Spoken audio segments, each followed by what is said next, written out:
Yo mga idol, kumusta? Mandarigma Sports TV nga pala.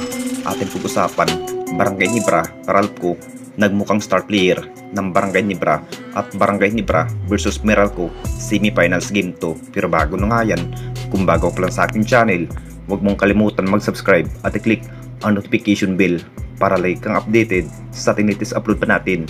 Pero ating talakayin, una natin pag-usapan, so ito na rin ang kinahihintay ng lahat sa pamagitan nga ng ating Barangay Nibra at Meralco Semifinals Game 2. Magandang laban nga ang ipinikitang laban ng ating Barangay Nibra sa opening quarter. Ang starting 5 nga ni Coach Team na si Maverick Hamisi at Scotty Thompson at Japet Aguilar at ang bagong rookie na si Ralco at si Stad, na parang titignan natin mas mainit pa rin ang kupunan ng Meralco sa unang quarter. Lamang na lamang pa rin ang kupunan ng Meralco sa unang quarter ng 4 points sa halftime. Dito na rin mas magandang plano ni Coach Team na sa Ralco mga idol sa unang quarter. Starting 5 nga sa laban, masasabing maganda pa rin ang kanyang kinalabasan sa pinikitang performance sa bawat laban sa kupunan ng Meralco.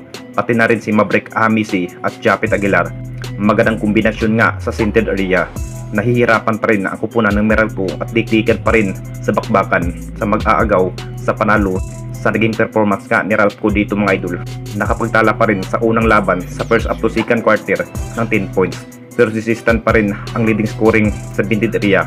Ang plano pa rin ni Coach Team na hindi pa rin makatikim pa ng panalo sa semifinals para maagang makapasok nga ang Barangay Nibra sa finals. Sa Ralco na ngayon ang bilang gunner, maganda pa rin ang kanyang outside shooting sa first up to second quarter. At dito na naman tayo sa isa pa nating balita, Barangay Nibra versus Meralco Semifinals.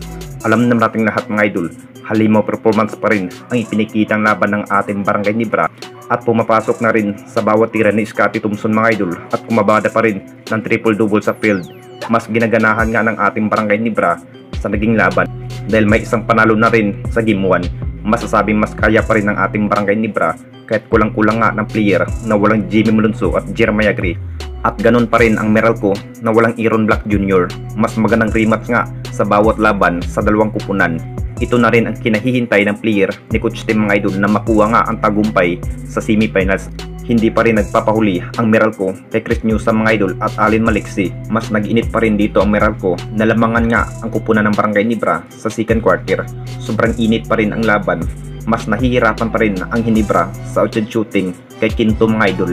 Dahil kay Sistan, mas hindi pa rin matatambakan pa ang kupunan ng Barangay Nibra sa outside shooting pa kay Maverick Hamisi at Ralco, at aggressive pa rin ang dalawang key player ni Coach Team sa bawat laban. Anong masasabi ninyo mga idol tungkol sa ating video?